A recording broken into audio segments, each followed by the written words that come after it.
Bonjour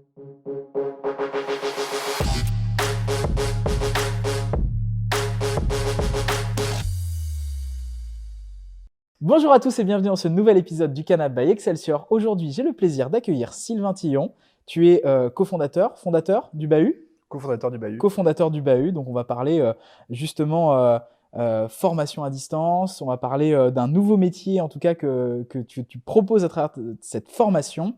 C'est parti pour le CV de l'invité. Sylvain, je t'invite à te présenter qui tu es, d'où tu viens, qu'est-ce que tu fais aujourd'hui.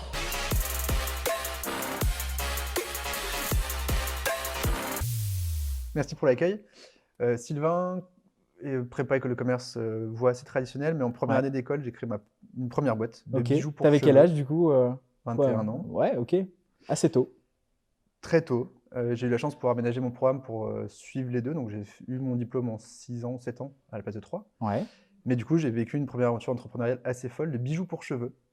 Me demande pas pourquoi, parce que Ok, c'était ce serait peut-être une la longue mode à ce histoire. moment-là. Pas du tout. C'était une opportunité un peu folle qui a duré 6 ans, qui s'est mal terminée. Enfin, j'ai vécu des trucs incroyables. Reçu aux US à Chicago par les équipes de Claire's, tapis rouge, en mode on reçoit le créateur français Sylvain Tillon. Enfin, franchement, il y a des histoires folles. Ah ouais. Des défilés de mode avec des grands créateurs. On a mis des bijoux dans les cheveux des Miss France avec Nicolas Faciotte. Enfin, des trucs fous. Ok. Sauf qu'au bout de 6 ans, plus de trésor, plus Mince. la cata, Fin de plus l'aventure. la crise, fin de l'aventure, tribunal, dépôt de bilan, liquidation. Ah oui, t'as vécu Dette up and down. procès, Ok. parce que la banque m'attaque pour que je paye encore plus. Enfin, la merde. Ok. Derrière, j'ai créé Sido, une agence de conseil en pédagogie en 2009. Comment t'as fait le switch justement, conseil en pédagogie, passer de bijoux pour cheveux à conseil en pédagogie? Deux choses. Un pote, Guillaume, pour le nommer, du coup, qui m'a pas mal aidé dans mon rebond, m'avait emmené sur une aventure de créer une BD, d'écrire une bande dessinée pour les collégiens pour leur expliquer comment on monte un projet associatif, comment on monte un projet de vacances, comment on monte une boîte. Ouais. Et du coup, je me suis mis à écrire pas mal. Et ça a été un peu aussi ma thérapie d'expliquer toutes mes erreurs dans la boîte d'avant et d'aider des autres potentiellement à pu les faire. Plus un prof à l'EM, Régis Gouget, que je suis allé voir à la fin d'un cours que j'avais trouvé cool. Et j'étais un peu chiant comme étudiant parce que j'avais une boîte à côté, donc j'avais autre chose à foutre que faire des cours chiants. Mais ce cours était bien. Mais j'étais allé voir avec une proposition de 2 pages en me disant je pense qu'on peut faire encore mieux. Et voilà comment je te recommanderais de le faire, ce cours. Et plutôt que de me dire attends, Sylvain, t'as 21 ans, ta gueule, j'ai 23 ans, 24 ans, tais-toi, retourne à ta place. Ouais. Il m'a dit ok, Banco, tu gères le prochain semestre. Je n'étais pas diplômé. Tu gères le prochain semestre, carrément. Donc t'es passé d'étudiant à intervenant. C'est ça. T'avais la triple casquette, entrepreneur. Et du coup, je donnais des notes à mes copains qui n'étaient pas diplômés et potentiellement, à cause de moi, ils n'allaient pas être diplômés. Parce que moi, les notes, c'est entre 6 et 18, quoi. C'est pas, oui. pas entre 12 et 14 comme les autres profs. Enfin, c'est entre 0 et 20, en fait. T'as élargi le truc. Si c'est nul, c'est 0, et si c'est génial, c'est 20. D'accord. Et du coup, c'est deux trucs-là où je me suis rendu compte que ce que j'aimais finalement, c'était transmettre, soit par l'écrit, soit par les cours, par la formation. Et j'ai créé une boîte autour de cette idée-là. Ah d'accord, ok, voilà, très simple. Ça vient forcément de quelque chose. Voilà. Il faut que je gagne un SMIC minimum, enfin 1500 € net, pour vivre, pour rembourser mes dettes, pour m'éclater, pour être fier de ce que je fais, pour être heureux au quotidien. Mais sans ambition, plus de prêt bancaire, pas de levée de fonds, une agence toute simple. On était deux. Retour finalement aux choses assez simples, voilà. Et souvent, quand on se plante, on a besoin de se rassurer pour faire un truc où on a moins de chances de se planter. Cette boîte, je l'ai quittée au bout de 6 ans. J'en suis toujours actionnaire majoritaire. Ouais. Parce qu'une autre idée qui est venue en passant, qui était, pour nous, chez Sido, on envoyait des propals plutôt sympas, un peu costauds, à des clients avec des jolies références. Mais ça passait pas toujours par mail déjà, parce que c'était trop lourd. Donc j'ai demandé à un collègue de me trouver une solution pour que je puisse envoyer ça sans qu'il puisse télécharger les documents, parce que je pouvais pas lui donner une référence d'un concurrent et qu'il la télécharge. Qu'il puisse la voir, c'était tout. Et il m'a créé un site web où les documents n'étaient pas téléchargeables. Et en fait, indirectement, ce site du coup était traqué en termes d'analytics. Et comme il n'y a que ce client qui pouvait y accéder, parce qu'il y a un mot de passe pour y accéder, je savais quand il y allait, ce qu'il regardait, combien de temps, quelle référence. Et un jour, par hasard, j'étais en vacances, je ne sais pas pourquoi, je vais sur mon Google Analytics du coup, et je vois qu'il y a 3 visiteurs sur mon site, je vais regarder sur quelle page, et il y en a un qui est sur ma page cachée. Donc je sais que c'est mon client. Du coup, je prends mon téléphone, je fais « Salut, c'est Sylvain, je viens me prendre des nouvelles de ma propale, qu'est-ce que t'en as pensé ?» Putain, je suis dessus en ce moment, tu tombes vraiment bien, parce que je comprends rien. D'accord. Et en fait, ça a duré 2 heures, et j'ai répondu à toutes ces questions, et la fin, il me dit « Ok, c'est ça que je veux, en fait, je signe. » Et là, je rappelle mon gars, je lui dis, c'est trop cool ton truc, mais tu vas mettre une alerte à chaque fois qu'il se connecte. Parce que dès qu'il se connecte, moi, il faut que je l'appelle. Ouais, clairement. Et t'appelles au meilleur moment, finalement. Quand il s'y intéresse, quand il est dispo et quand il a potentiellement des questions. Ok. C'était faisable techniquement en plus. Mais là, en bidouillant artisanalement, et du coup, je dis, on va créer une équipe de dev et on va faire ça pour de vrai. C'est devenu Tilki. un logiciel qui met des trackers dans les documents pour savoir quand ils sont lus, par qui, combien de temps, quelle page, est-ce qu'ils sont transmis, etc. D'accord. Plein de stats sur comment ils sont lus, est-ce qu'ils sont bien lus, est-ce qu'il y a des pages qui intéressent plus que les autres. Ça marche aussi pour les emails, non? Ou c'est que les documents Que les documents, que les pièces documents. jointes. D'accord, ok. Tilki, c'est assez connu, il me semble. Enfin, c'est quelque chose, moi, Ouais, qui c'est une petite m'évoque. startup sympa. Ouais, ouais. On a levé des fonds pour démarrer, on a relevé des fonds 4 ans après, parce que ça marchait bien. Ouais. Et là, ça a été un peu compliqué pour moi à nouveau, parce que mes ententes avec les investisseurs, on n'était pas alignés sur la stratégie, pas alignés sur le management. Moi, j'ai commencé à perdre confiance en moi aussi, donc je commençais à être moins bon. Ok. Ce qui a fait qu'un jour, ils m'ont suggéré fortement de quitter la boîte, D'accord. vite, très très vite. Très vite, ok. Tu avais le carton qui t'attendait sur le bureau. C'est à peu près ça. D'accord, ok. Et le lendemain, j'étais parti. D'accord. Sur le lendemain, 48 heures.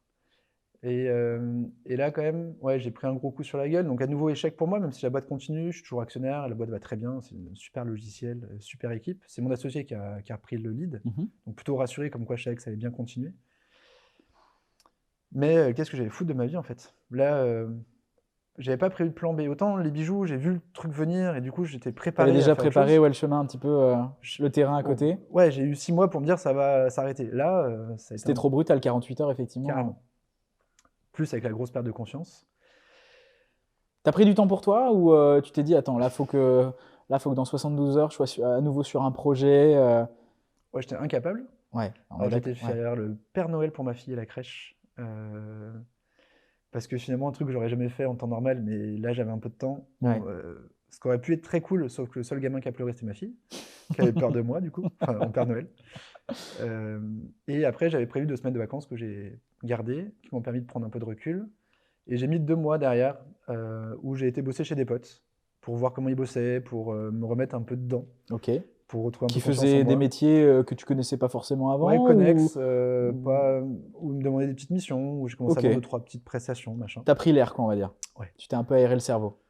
Mais j'avais besoin de faire des choses. Je pouvais pas, j'étais incapable de me relancer, mais j'avais besoin de faire des choses et pas être inutile et me lever le matin, avoir un but dans la journée. Quand même, me dire, tiens, je vais voir des gens, je vais bosser autour de la machine à café et je vais les aider potentiellement ou vendre des trucs.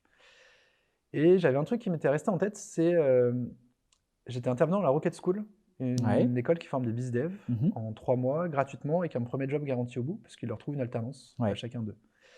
Et j'étais complètement tombé amoureux des apprenants, que j'ai trouvé passionnants, avec des yeux qui brillent comme j'avais rarement vu, avec une vraie motivation, et des gens vraiment super intelligents en fait. Des gens qui se reconvertissent du coup pour la Rocket School, pour devenir BizDev pour le coup. Ouais. Reconversion où tu vas aussi bien avoir un ancien footballeur pro qui a fait 2 années pro, là ça fait 6 ans qu'il est amateur, il se dit bon bah j'ai 28 c'est plus pour moi, voilà, faut que j'arriverai pas à redevenir pro, il faut que je trouve un autre taf. Et le mec vraiment ultra rapide, bon, efficace, mais juste pas fait les diplômes qu'il fallait parce que footballeur pro quoi. C'est ça. Et il vient là et j'ai kiffé former ce mec là comme une ancienne infirmière qui dit maman, je suis maman, je veux plus faire des switches la nuit quoi, je veux bosser en journée. Et je veux avoir un salaire tous les mois et je veux être à la maison à 18h30, 19h pour m'occuper de mon gamin. Ce qui s'entend, tu vois. Tu étais formateur du coup dans cette, j'étais dans cette formateur école pour présenter Tilki, pour donner d'autres astuces de commerce. Ouais, tu avais une bonne première approche avec cet organisme-là du coup. Et j'avais adoré, j'étais allé voir le boss à la fin en disant putain, j'aurais dû faire cette école, je t'ai fait bravo. Et ça t'est resté dans ma tête. Et du coup, je pouvais pas faire un truc concurrent, ça n'avait pas de sens, ils le font très bien. Sauf que je gardais cette boîte Sido en fond de. Enfin, c'est toujours ma boîte. Et avec cette vraie expertise où je sais que j'ai les meilleurs consultants en France sur ce sujet-là, de digital learning, de transmettre, de formation, aider les entreprises à rendre leur formation plus efficace et plus passionnante. Et du coup, je suis allé revoir la boss de la boîte en disant bah, tiens, j'aimerais bien faire une école pour former des gens à ce que tu fais toi. Parce que je pense qu'il y a une demande. Et la demande initiale, là, on est janvier-février 2020, c'est déjà que les gens sachent utiliser les outils EdTech. Un storyline, c'est tout con, c'est un PowerPoint un peu plus complexe. Mais parfois, les clients nous appelaient pour changer une virgule, changer un chiffre. Et on leur dit ouais, mais nous, il faut qu'on réimporte le fichier, il faut qu'on le réouvre, qu'on vous le réexporte. C'est 3 heures de taf, donc on vous le facture 400 balles. Ils font, mais, c'est pas hyper et puis c'est pas hyper stimulant pour vous. C'est super chiant. Ouais, c'est ça. Donc nous, on n'est pas content, le client n'est pas content. Il faut trouver un espèce de truc un peu intermédiaire. C'est bien qu'il y ait quelqu'un chez lui qui sache faire ça, qui sache maintenir les outils qu'on leur crée, quoi. Ça, c'est la première chose. Et deuxième chose, que quelqu'un s'occupe vraiment de ce sujet, de est-ce que les gens apprennent, est-ce que ça reste, est-ce que ça a marché, est-ce que c'est pas juste de la poudre aux yeux, ok, on les a formés, mais à la fin, il reste rien. Clairement. Et souvent, à la formation, il n'y a pas trop ces sujets-là, sur la partie évaluation et impact. Du coup, on s'est dit, on va former pour ça. Et là, Covid qui arrive, alors ce qui aurait pu être la cata, pour nous, était plutôt une chance. Les entreprises se sont enfin rendues compte que la formation à distance, c'était un vrai métier et que ça ne s'improvisait pas. Et un formateur présentiel n'est pas toujours à l'aise avec ça et ne sait pas toujours faire, voire pire, c'est pas le meilleur du tout. Et le Covid a complètement rebalayé les cartes, c'est-à-dire qu'il y a beaucoup de gens qui se sont posé des questions finalement, parce qu'on avait tous beaucoup plus de temps peut-être pendant les premiers confinements, du coup ça cogite, et j'imagine que la reconversion ou se dire tiens, il y a peut-être des métiers qui m'attirent. Mais aussi pour les boîtes de se dire... Et pour les boîtes, ouais. On s'est rendu compte que la formation à distance, c'est un des moyens de rassembler nos collaborateurs autour d'une même idée, d'un même sujet, et finalement qu'ils passent un moment ensemble. Même si c'est à distance, ils passent un moment ensemble. Donc, il faut que ce soit bien fait pour qu'ils aient envie de venir et qu'ils disent pas, oh, fait chier, encore un e-learning de merde. Et du coup, ils apprennent des trucs. Et par contre, pour faire ça, en fait, il faut qu'on passe soit par des prestats, soit qu'on ait quelqu'un en interne. Donc, du coup, il y a eu pas mal de demandes de boîtes, et sans parler des universités, écoles de commerce ou grandes écoles. Ils se sont dit, mais en fait, là, il faut continuer de donner des cours clairement à distance et animer. On avait commencé le truc, mais là, il y a un besoin de digitalisation qui est monstrueux et on n'a pas les équipes pour le faire. D'accord. Donc voilà, d'où vient l'idée. On saute. J'embauche Rachel, qui est, elle, docteur en neurosciences et qui a bossé sur l'importance de l'UX dans l'apprentissage à distance. Et on se dit, on va créer cette école, mais sans trop savoir où on allait. La Roquette nous a bien aidé à nous donner tout ce qu'eux faisaient. Ouais, tu avais un cadre un peu cible finalement, et après toi fallait créer un programme. Ouais, tu l'as adapté. Ouais, un programme de 400 heures. On avait 4 mois pour le faire, trouver les intervenants, trouver les boîtes pour chacun de nos apprenants, trouver les apprenants aussi. Les financements, ça c'était bon à peu près, c'est Pôle emploi qui finance dans le cadre d'une POEI. POEI, donc c'est quoi? Plan opérationnel de retour à l'emploi individuel. Ok, clairement la reconversion. Normalement, c'est une boîte. Toi, tu te dis, tiens, j'ai envie de recruter ce mec-là, il est génial, mais par contre, j'aimerais qu'il soit bon en digital learning. Et qu'il n'a pas appris ça. Donc, tu vas chercher un organisme de formation qui s'est formé à ça. Et par contre, tu dis, si on le forme, moi, je m'engage à l'embaucher. D'accord. Donc, ça veut dire que d'abord, il se forme, ensuite, tu l'embauches? Ou alors, tu lui fais une promesse d'embauche? Tu fais une promesse d'embauche. Voilà, c'est ça. Que ce soit quand même engageant pour lui. Que ce soit engageant pour lui et pour toi. Parce que du coup, Pôle emploi va lui payer sa formation. Et à la fin, il arrive chez toi, normalement, il sait faire. Ok, ça marche. Et donc, du coup, on a un peu détourné le truc parce que c'est pas toi qui trouve le candidat, c'est nous qui le trouvons pour toi. Ok. Nous, on va sélectionner les candidats où on considère qu'ils sont bons pour faire ça. Enfin, ils vont être bons pour faire ça, mais ils ne savent pas encore. Toi, tu as le besoin. Et on trouve le bon candidat pour toi et on les forme pour que quand il arrive chez toi, après 3 mois de formation, ce soit des cadors. Est-ce que tu as des candidats qui sortent de ta formation en se disant c'est pas fait pour moi? J'ai un abandon par promo pour l'instant sur 25 étudiants. 25 étudiants, ouais. Sur 25 apprenants. D'accord. Ou pendant le truc, ça va trop vite, il y a trop de choses et finalement, c'est peut-être pas pour moi. Et c'était pour cette raison-là où il y a aussi la peur d'échouer. Ou avant même d'aller dans la boîte, dire je ne serai pas assez bon, j'arriverai pas au niveau attendu par l'entreprise qui m'a embauché. D'accord. Je préfère abandonner maintenant. Est-ce que tu les accompagnes justement à se dire mais lance-toi C'est le premier boulot. Notre premier boulot, d'où la formation se fait en présentiel, parce que notre premier taf, c'est qu'ils reprennent confiance en eux. S'ils arrivent chez nous, c'est souvent qu'ils ont un gadin pro, un mauvais manager, une voix foireuse. Oui, ils remettent en question beaucoup de choses, j'imagine. Et pas mal d'anciens freelance, enfin pas mal de freelance qui disent j'ai besoin de retravailler en équipe, j'ai besoin d'avoir un but, de savoir où je vais, d'avoir un peu de sécurité de l'emploi aussi, mais surtout de travailler avec des collègues, puis être tout seul sur mon truc. Mais ils arrivent, ils sont un peu cassés quand même. Moyenne d'âge, c'est 31 ans dans la promo. Donc c'est des gens qui bossent depuis entre 5 et 10 ans, quoi. Ouais, voilà, c'est ça. À 31 ans, tu dis je repars à zéro. Alors que j'ai une vie de famille, j'ai potentiellement des enfants, j'ai un appart et tout. Des crédits, des trucs. Il faut une sacrée humilité. Ouais, complètement. Mais du coup, voilà, c'est le premier boulot pour nous. Mais il y a un mindset, j'imagine, assez général des apprenants qui doit être assez intéressant, quoi, justement, de mettre de côté un petit peu ton ego, tout ce que tu as déjà vécu dans ta vie pro, où finalement tu es peut-être bon dans ce que tu fais à côté, et te dire, attends, je repars à zéro sur un nouveau métier, ça doit créer une espèce d'émulsion assez intéressante quand même. Qui est dingue, et pour moi, la confiance qu'ils m'ont accordée sur la première promo à venir. Alors que du coup, qui plus est, ils doivent avoir des attentes hyper fortes en disant attends, on rejoint un truc qui n'existe pas, on n'a pas de recul. Ils ne savaient pas, il y avait très peu d'infos, et donc eux nous ont fait une confiance totale. Ils sont allés dans des bureaux. Les premiers locaux qu'on avait étaient pas ouf du tout. Où est-ce que je fous les pieds, quoi? Oh putain, les pauvres. Non, mais je te jure. Mais bon, ça s'est bien passé a priori. Ouais, super, ils avaient tous un job au bout. Et tu garantis justement, c'est ça, à l'inscription? Ils ont une promesse d'embauche. Oui, il y a la promesse d'embauche. S'ils n'ont pas la promesse d'embauche, ils n'ont pas le droit de venir. D'accord, ok. Et c'est moi promesse d'embauche, c'est quoi? C'est CDI, CDD Alors pour l'instant, de façon très transparente, on est à 70% en alternance, Ouais. contrat pro, contrat d'apprentissage, et Ok. 30% CDI, CDD. Bon, ce qui est quand même des contrats visant des embauches derrière aussi. Donc, C'est le but. Ouais. Il y a un diplôme au bout du coup garanti pour ceux qui font alternance. Ouais. Et l'objectif pour moi, c'est de monter à 50-50 parce que franchement, on a tellement de pépites dans Ouais, ces tu m'étonnes. promos Ouais.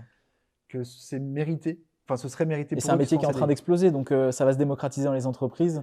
Ouais, et nous aussi, il fallait qu'on se crée notre truc. C'est Pour clair. les boîtes, qu'elles nous fassent confiance. Ah, bien sûr. Les boîtes qui ont dit oui alors qu'on n'existait pas, qu'on n'avait jamais rien fait. Ok, vous allez me Vous mettre avez- en place Vous quelqu'un me là. payez quelqu'un en CDI Ouais. cher alors que le mec sait rien.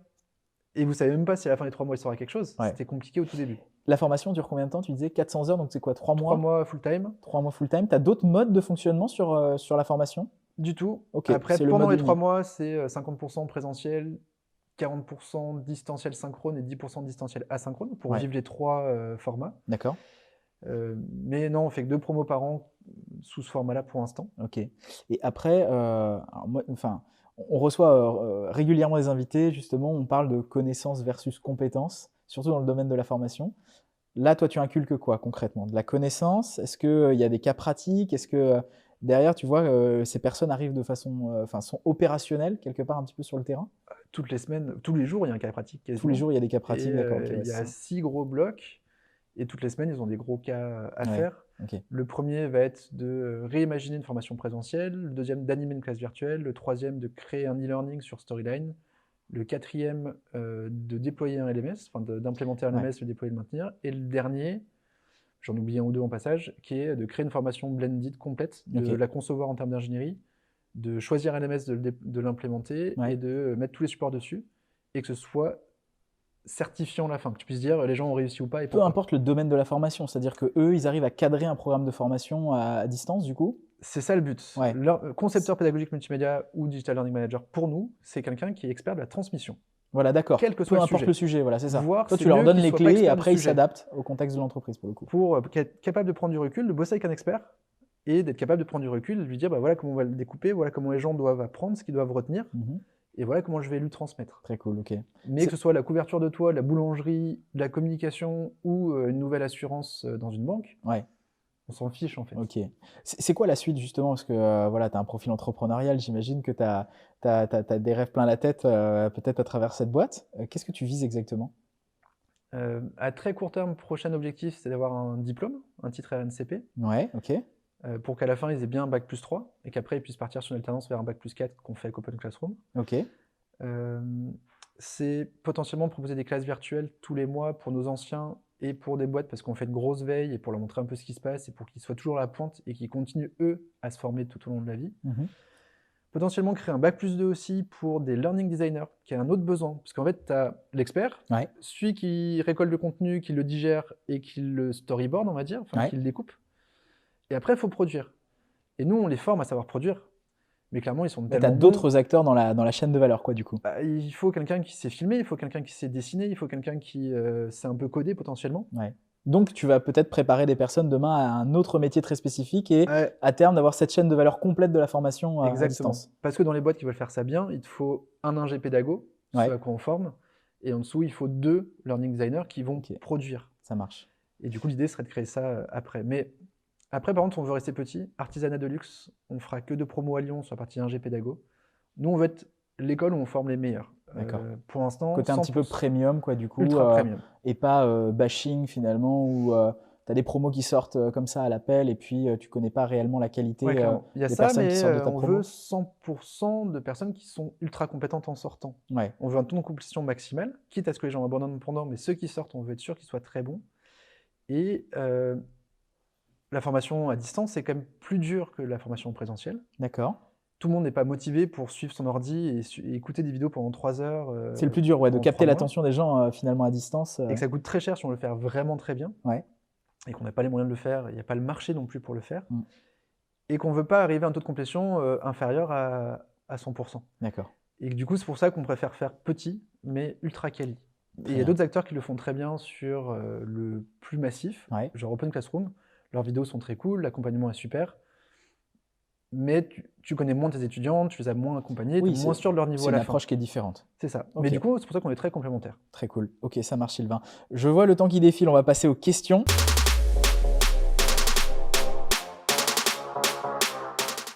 La première question que j'ai envie de te poser, voilà, tu es quand même un serial entrepreneur, tu as eu des échecs, tu as eu des succès. Est-ce que tu as déjà des conseils à donner à des personnes qui ont envie de se lancer? Voilà, qui en sont à leur premier projet. Ça peut être des étudiants, ça peut être des gens qui sortent de boîtes, des gens qui se reconvertissent, qui ont envie de monter des boîtes. Qu'est-ce que tu as à leur dire? Alors, conseil pour réussir, je sais pas, vu que j'ai beaucoup planté et que je plante encore. Conseil pour échouer, j'en ai Peut-être pas c'est de se mal. planter, C'est ça. un des conseils? Ah non, non, parce que c'est vraiment pas drôle. Non, ouais, quand C'est pas tu drôle. traverses le truc, c'est un peu la… Aujourd'hui, c'est moins cata qu'avant. À l'époque, tu vois, c'est con, j'étais coté 0,40, donc j'ai pas le droit d'ouvrir pas le droit d'ouvrir un compte bancaire. Quand tu plantais une boîte, il y a 10 ans, c'est ça. Ça a bien évolué quand Ça a même. quand même bien évolué, Ouais. et l'avantage, c'est que les boîtes, potentiellement, te disqualifient pas quand tu recherches du boulot en tant que salarié aussi derrière. Plutôt, voire valorisent le fait que Ouais, tu aies déjà ouais. essayé. L'expérience entrepreneuriale est valorisante en tout cas aujourd'hui. Mais n'ayez pas peur d'essayer. Ok. Restez pas dans votre business plan, avancez, foncez, sautez. Confronter l'idée peut-être? Ouais, allez voir des gens et mettez en place des choses, quitte à arrêter avant que ça démarre, mais au moins, allez-y pour de vrai. D'accord. Parce que tant que vous restez dans un projet, tout le monde vous dira c'est cool. Ce Ok. qu'il faut, c'est y aller. D'accord. Ok. Ça marche. Et par contre, échouer fait partie du process, malheureusement. Il faut accepter que vous êtes en situation d'échec et dire bah, non, ma promo, je la sors pas parce que je perds les 10 000 euros que j'ai mis sur la table, tant pis, je fais autre chose. Ok. Vaut mieux que j'en perde 10 que 100 Ça marche. De quoi tu es le plus fier aujourd'hui? de cette école et de mes apprenants. Ils m'ont aidé dans C'est ma la façon thérapie. dont te rend un petit peu les Quand tu les apprenants? vois grandir, ils arrivent chez toi, ils ont la tête basse, ils sont pas bien, ils Ouais, savent ouais. pas trop prendre la parole. Et Ils ils sortent de sortent, là c'est des tueurs, quoi. reboostés. Franchement, ils En sont. 3 mois, c'est rien 3 mois à l'échelle Leur d'une vie, quoi. Je veux dire, niveau à pour la se… fin est bien au-dessus de mes attentes D'accord. que j'avais imaginé au début. Ok. Et même leur motivation. S'ils sont là avant nous à l'école, ils partent après nous, c'est dingue. Ouais, très cool. Bah oui, ils sont motivés pour le coup. Est-ce que tu as des rituels? Quand tu démarres ta journée, quand tu termines, j'en sais rien. Assez peu. Assez peu. Maintenant, j'essaie de faire du sport régulièrement. Ouais, Donc, mon rituel, c'est de me mettre une grosse compétition sportive chaque année pour m'obliger à faire du sport. d'accord. Et le problème, c'est que le Quel type de niveau. compétition sportive? Quoi, c'est des semi-marathons, des marathons carrément, ou c'est des trucs un petit peu plus Bah, il y différents? a 6 ans, je faisais 100 kilos. Donc, j'ai perdu du poids avant de me mettre au Ouais, sport parce que je me blessais avant, j'étais trop lourd. d'accord. Et j'ai commencé par un 10 km, puis un semi-marathon, puis un triathlon, puis un double triathlon, puis là, un Ironman, donc un Ah oui, quadruple donc le triathlon. sport t'a aussi pas mal aidé du coup? Ouais. Bah, en fait, pour maintenir une vie un peu plus saine, parce que Ouais. du coup, j'adore manger, j'adore picoler des bonnes choses. Et que si je fais ça, bah, je gonfle. Et Surtout avec la réouverture des terrasses, cette c'est ça, j'ai circonstance. trop hâte. Ça marche. Alors du coup, les conseils, c'est bon. Est-ce que tu as des regrets? Peu. J'ai Tu regret de la regardes pas dans le rétroviseur, quoi, du coup? fin de mon aventure Tilki un peu dur, parce qu'on avait monté une belle équipe, une belle famille. Ouais. Là où je suis content, c'est qu'ils ont tous rebondi, ceux qui sont partis dans les 6 Mhm. mois qu'on suivi. Et plutôt très bien. D'ailleurs, D'accord. c'est fierté, mais regret j'aurais aimé aller plus loin avec eux. J'ai envie quand même de te poser la question, la pire situation à laquelle tu as été confronté, ça a peut-être été d'être sorti finalement par des investisseurs. Est-ce que c'est ça qui est le plus complexe à gérer ou il y a eu d'autres situations un peu compliquées? Il y a eu le rendez-vous avec le commissaire-priseur pour ma première boîte quand il est venu dans les bureaux et qu'il a évalué la boîte. Je vais te poser du coup une petite question. J'avais un brevet mondial qui avait gagné un procès qui m'a coûté 80 000 euros. J'avais 30 000 euros de stock, ça valait 80 000 euros en prix de revente, 6 ordi neufs, et je faisais un chiffre de 500 000 euros de chiffre d'affaires l'année avant avec du résultat rentable. Ouais. D'après toi, à combien il a valu la boîte? 100K? 3 500 euros? Oui, Ouais, j'en ai d'accord, oui, chialé. c'est une blague. Ouais, J'en ai chialé. ouais, là pour le coup, Parce tu que m'étonnes. putain, c'est 6 ans de ta vie et Et tu te ouais, dis en c'était 6 ans dur. finalement, L'ego prend un coup quand même. Ouais, ouais, ouais, clairement, Voilà. Donc ça a clairement. été un moment dont je me souviens bien. Ok. Est-ce que la tech te fait peur? Du tout, et justement au contraire, c'est plutôt un jeu en fait. Faut pas. Pour moi, c'est pas ni une complexité ni quelque chose de nouveau. Ça fait partie du Ouais, panorama. Il faut réussir à jouer avec. ça marche. Ton plat préféré? Lasagne. Ta boisson préférée? Du vin. Ah, attends, vin ou bière? T'es Non. lyonnais, hein? Ouais. Ouais, ça va être un très très bon Bourgogne blanc, on Ouais, va dire un meursault blanc. on Enfin, a la sauce sur ref. blanc, bref. On a la ref en tout cas. Écoute, on arrive au terme de cette interview. Comment tu veux conclure? Formez-vous? Ouais, c'est pas en 3 mois, c'est tout au long de la vie. Donc Ouais, ça, c'est ce qui est passionnant potentiellement. Après, j'aimerais qu'il y ait plus d'écoles qui favorisent la reconversion, comme le Bahut. Alors, il existe, je t'ai cité La Roquette, il existe ouais. Origami, il existe Webforce 3, il existe Murphy qui forme à être réparateur électroménager Ok. en 3 mois avec un CDI au bout. Et il existe la Num Factory à Lyon. De plus en plus s'y mettent et pour moi, il en faut encore Encore plus plus, ouais, sur des sujets encore différents. parce que les métiers changent beaucoup, parce Ouais. que le monde du travail change beaucoup, que les universités savent pas s'adapter assez vite et qu'en 3 mois, on peut acquérir des compétences pour démarrer cette job-là. Et je trouve ça important qu'on ait une première fois la chance de l'exercer Ouais, clairement. pour faire nos preuves à la fin. En tout cas, c'est un super message d'espoir pour le coup, pour des personnes qui se posent beaucoup de questions dans leur job actuel ou qui remettent pas mal de choses en question. En tout cas, tout est possible du coup, d'après ce que tu dis. C'est le rêve. En tout cas, tu es un acteur qui permet de favoriser ça. Merci Sylvain en tout Merci à cas toi. d'avoir été notre invité aujourd'hui, d'avoir pris de ton temps. Tu es venu spécialement de Lyon en tout cas pour cette interview notamment. Merci beaucoup. N'hésitez pas en tout cas à nous suivre sur tous les réseaux. Merci d'avoir suivi cette vidéo et on vous dit à très bientôt les amis avec un nouvel invité et une nouvelle interview. Salut, ciao.